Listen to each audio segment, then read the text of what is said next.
4 अगस्त 2019 की रात को नई दिल्ली पर एक अजीब सी खामोशी छा गई।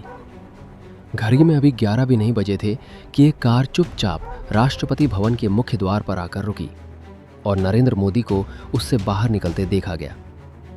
बाहर से सब कुछ सामान्य लग रहा था, फिर भी उन दीवारों के भीतर एक संवैधानिक फैसले को अंतिम रूप दिया जा रहा था। एक ऐसा फैसला जो 7 दशकों से चले आ रहे एक सिस्टम को बदलने वाला था।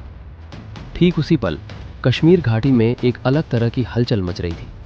फोन लाइनें ठप हो गई, इंटरनेट सेवाएं पूरी तरह से रुक गई और अमरनाथ यात्रा का अचानक निलंबन, जिसके साथ ही तीर्थयात्रियों को घाटी छोड़ने की सलाह भी जारी की गई, इस बात का साफ संकेत था कि कुछ असाधारण होने वाला है।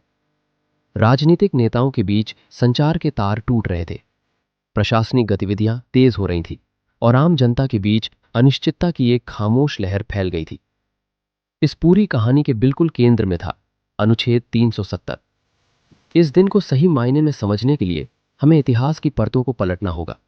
उस समय में लौटना होगा जब जम्मू और कश्मीर एक रियासत के तौर पर मौजूद था और डोगरा शासकों के अधीन था। 1925 में महाराजा हरि सिंह गद्दी पर बैठे। इस जनसांख्यिकीय संरचना ने, जिसमें एक हिंदू राजा के शासन के तहत मुस्लिम बहुल आबादी थी, धीरे धीरे राजनीतिक तनाव की नींव रख दी। 1930 के दशक में शेख अब्दुल्ला जैसे नेताओं का उदय हुआ। सुधारों की मांगें उठीं, गिरफ्तारियां हुईं और इस क्षेत्र में अस्थिरता और गहरी हो गई। 1947 में ब्रिटिश शासन के अंत के साथ ही भारत और पाकिस्तान का जन्म हुआ और रियासतों को किसी एक देश में शामिल होने का विकल्प दिया गया। हालांकि महाराजा ने तुरंत कोई फैसला नहीं लिया, बल्कि इसके बजाय स्वतंत्र रहने का इरादा बनाए रखा। अक्टूबर 1947 में स्थिति में नाटकीय बदलाव आया, जब कबायली हमलावरों ने कश्मीर में घुसपैठ की। वे बारामूला तक आगे बढ़ाए और श्रीनगर पर खतरे का एक गहरा साया मंडराने लगा।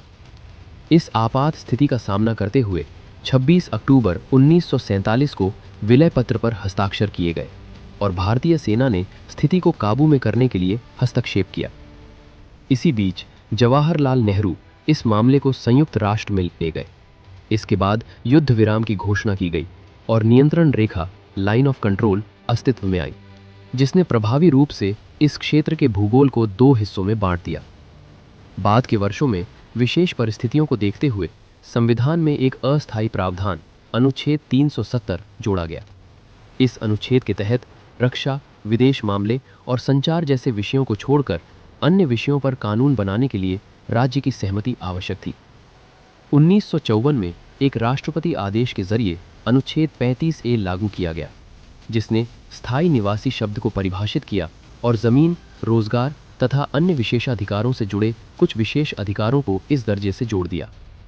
समय के साथ यह व्यवस्था संवैधानिक जटिलता, राजनीतिक विवाद और प्रशासनिक बाधाओं का प्रतीक बन गई। 1980 और 1990 के दशक के दौरान उग्रवाद, विस्थापन और अस्थिरता ने घाटी को बुरी तरह प्रभावित किया। पर्यटन और विकास को भारी नुकसान पहुंचा और हालांकि केंद्र की लगातार आने वाली सरकारें स्थिति को संभालने का प्रयास करती रहीं, लेकिन अनुच्छेद 370 को छूना या उसमें बदलाव करना लगभग असंभव माना जाता था। 2014 में नरेंद्र मोदी के नेतृत्व में ये मुद्दा राष्ट्रीय विमर्श के केंद्र में आ गया। राज्य की राजनीति में गठबंधन, वैचारिक मतभेद, 2016 के बाद बढ़ता तनाव और 2018 में राज्य सरकार का गिर जाना, इन सभी कारकों ने मिलकर संवैधानिक परिदृश्य को पूरी तरह बदल दिया। सबसे पहले राज्यपाल शासन लागू किया गया, जिसके बाद राष्ट्रपति शासन लगाया गया।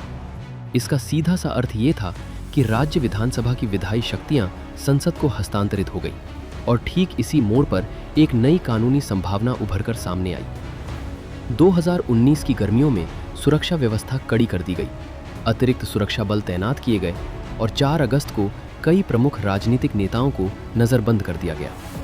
संचार सेवाएं निलंबित कर दी गई। घाटी पूरी तरह से कड़ी निगरानी में रही, जबकि देश का बाकी हिस्सा वहां घट रही घटनाओं से काफी हद तक अनजान बना रहा। 5 अगस्त 2019 की सुबह राष्ट्रपति रामनाथ कोविंद ने एक संवैधानिक आदेश जारी किया, जिसने व्याख्या के दायरे में बदलाव करके प्रभावी रूप से उस कानूनी ताले को खोल दिया जो दशकों से बंद पड़ा था। लगभग सुबह 11 बजे अमित शाह राज्यसभा में खड़े हुए और एक प्रस्ताव पेश किया। जिसमें अनुच्छेद 370 के प्रावधानों को निष्प्रभावी बनाने, अनुच्छेद 35A को समाप्त करने और राज्य का पुनर्गठन करने का प्रस्ताव था। अगले दिन लोकसभा ने भी इस प्रस्ताव को पारित कर दिया। इसके साथ ही जम्मू और कश्मीर का पुनर्गठन प्रभावी हो गया, जिससे जम्मू और कश्मीर विधानसभा सहित का एक केंद्र शासित प्रदेश और लद्दाख बिना विधानसभा के का दूसरा केंद्र शासित प्रदेश बनाया गया। पहली बार भारत का संविधान इस क्षेत्र पर पूरी तरह से लागू हो गया। वर्षों तक ये दावा किया जाता रहा कि अनुच्छेद 370 को कभी समाप्त नहीं किया जाएगा,